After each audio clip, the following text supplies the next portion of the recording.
अहमद साहब, खुर्शीद शाह साहब ने कहा है कि 2 दिन में हम रेजोल्यूशन लेकर आ जाएंगे अदम एतमाद की, लेकिन शेख साहब कह रहे हैं कि पहले इजलास की रिक्विजिशन देनी पड़ेगी और वो 14 दिन है स्पीकर के पास कि 14 दिन के अंदर वो पाबंद है इजलास बुलाने के। तो ये मामला एंड ऑफ मार्च तक जाएगा। आपकी क्या अंडरस्टैंडिंग है इस पे?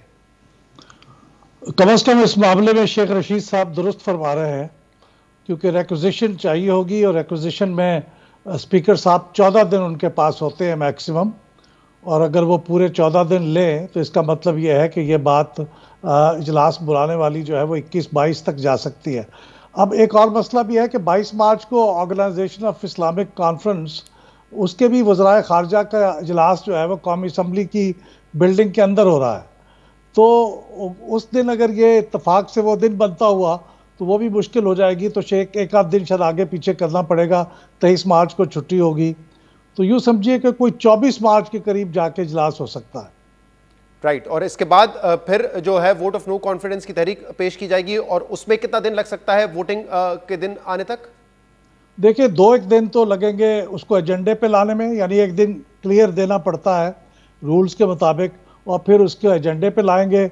और एजेंडे पे जब लाएंगे तो इसका मतलब है उस दिन फिर वो इजाज़त तलब करेंगे कि हम ये तहरीक मूव कर सकते हैं, leave to move the no confidence motion. उसके लिए फिर अगर कोई एतराज़ करेगा तो असम्बली के अंदर वोटिंग होगी, और वोटिंग फिर गालबन सादा अक्सरियत के साथ ही जो मौजूद लोग होंगे उनकी अक्सरियत के साथ वो इजाज़त मिल जाएगी। जब इजाज़त मिल जाएगी तो फिर स्पीकर साहब उसकी कोई दिन मुकर्रर करेंगे डिबेट के लिए, डिस्कशन के लिए। और वो डिबेट और डिस्कशन और वोटिंग ये सारा कुछ 3 दिन से पहले नहीं हो सकता और 7 दिन के बाद नहीं हो सकता। तो 7 दिन और ऐड कर ले मैक्सिमम, तो यूँ मुझे टोटल प्रोसेस को 24 एक दिन का लगता है।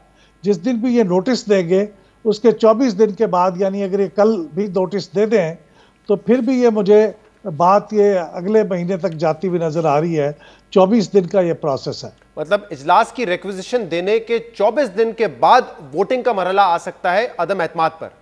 जी हाँ, ये तकरीबन एक मोहतात अंदाज़ा यही है। लेकिन अगर वो 7 दिन, 3 और 7 दिन की बजाय स्पीकर साहब पहले वोटिंग करा लें, सही, मैक्सिमम टाइम 24 दिन का हो सकता है, मैक्सिमम 24 दिन हो सकता है। ठीक है। ये दूसरा ये बताइएगा कि इस वक्त ऑपोजिशन का ये दावा है कि पीटीआई के बहुत सारे लोग हमारे साथ हैं, वो अदम एतमाद में शिरकत करना चाहते हैं, हुकूमत के खिलाफ वोट देना चाहते हैं, वज़ीर आज़म के खिलाफ वोट देना चाहते हैं। तो क्या आईन और कानून इस बात की इजाज़त देता है? क्या वो ये हक इस्तेमाल कर सकते हैं अदम एतमाद में अपने वोट का, या उससे पहले ही उनको डीसीट किया जा सकता है? पहले तो डीसीट नहीं किया जा सकता। पहले तो वो जुर्म का इर्तकाब होगा तो फिर उसकी सज़ा होगी। जुर्म के इर्तकाब से पहले उसकी सज़ा नहीं हो सकती। तो दिलचस्प बात यही है कि वो उनका वोट काउंट हो जाएगा, वोट वो दे सकेंगे, और उसके बाद फिर उसकी कार्रवाई होगी, और वो कार्रवाई भी 2 महीने तक खींच सकता है टाइम।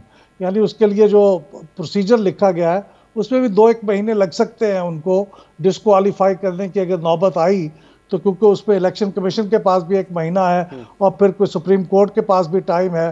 तो इस सारे प्रोसेस पे 2 महीने कम से कम लग सकते हैं। यानी कि अगर ऐसे कोई अरकान हैं जो कि पीटीआई के हैं लेकिन वो अदम एतमाद में ऑपोजिशन के साथ खड़े होते हैं तो उनको डीसीट करने में 2 माह का वक्त लगेगा। यानी कि यही अरकान नया लीडर ऑफ द हाउस भी चुन सकते हैं। उस वक्त तक उनके पास पार्टी मेंबरशिप होगी और अपनी रुकनीत होगी असेंबली की।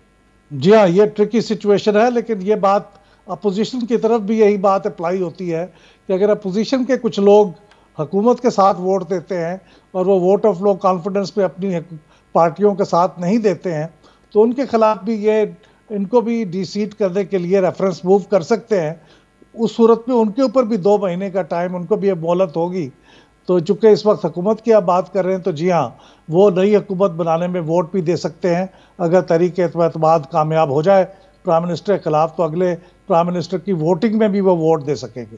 और आपने कहा कि जुर्म होने से पहले तो डीसीट नहीं किया जा सकता, लेकिन एक जो इस वक्त स्ट्रैटेजी सामने आ रही है कि मुमकिन है कि हुकूमत जो है जिस दिन अदम एतमाद का वोट हो, हुकूमत अपने अरकान को कह दे कि आपने पार्लियामेंट में जाना ही नहीं है।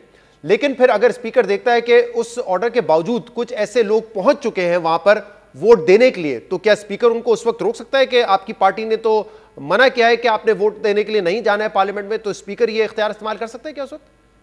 नहीं, उनको कोई ऐसा इख्तियार नहीं है कि वो वैसे दोस्ती के अंदाज में पार्टी को लीग की हैसियत से उनके ऊपर अपना असर और सूख इस्तेमाल करना चाहें तो वो अलग बात है, लेकिन रूल्स और कानून और दस्तूर इस बात की इजाज़त नहीं देता कि उनको वो रोक सके या उनको किसी तरीके से उनके वोट भी काउंट करने में कोई रुकावट बन सके। वो अगर चाहें तो वो वोट दे सकते हैं और उनका वोट काउंट होगा। बहुत बहुत शुक्रिया।